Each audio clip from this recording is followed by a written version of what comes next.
and action. Suppose there are two runners, running down a 1500 metre racetrack, both sprinting at a constant speed, running as if their life depended on it, running to victory, running to acquire success and to fulfil life's destiny. They both finally maintaining speed, until all of a sudden, runner number one miraculously outstrips runner number two, marvellously winning gold, acquiring success and fulfilling life's destiny. But we see runner number two is defeated, grief-stricken, devastated at the result.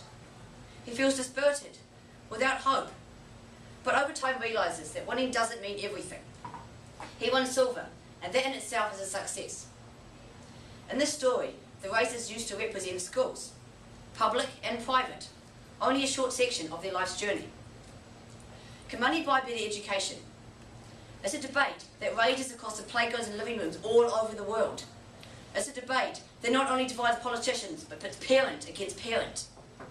How can you compare public and private schools when they seem so disparate? Is it like comparing apples and oranges? Two different things that can't be fairly held to the same standards. A report some years ago found that children from public schools go on to do better at university. So is private education a waste of money? However, a newer report reveals the extent to which privately educated students go on to dominate the professions. So, pick your side. Are private schools a part of the problem or a symptom of it? For me, having experienced my education in both public and private schools, it makes the argument only the more interesting. When going to a private school, I found that if anything, the expectations were higher, and that if everyone connected with private education expects success, the teachers, the parents and the children.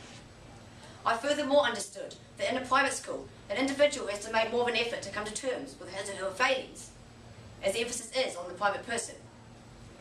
And I certainly did feel that Emmanuel Christian School and West City Christian College, the two private schools I went to, focused more holistically about an individual. At the end of it, my parents thought, and I also came to think, that it was worth the money. There were state schools within walking distance from my home, but my parents chose at that stage to go the extra mile, literally, because it was worth it. It was at that stage where we did indeed think money can buy better education. But this has since changed. In the year of 2011, my education took a U-turn, and what do you know? My parents enrolled me in Waitakere College, indeed a public school. On first impressions, I thought it was reasonable, passable for my style of learning, but deep in my heart, I still felt as if I was wired for private education. Now, that obviously changed over time, as you would expect.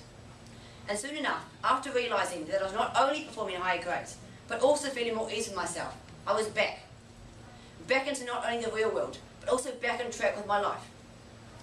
But it was the principal, Mark Shanahan, who truly inspired me to live the dream that there is also hope for public schools.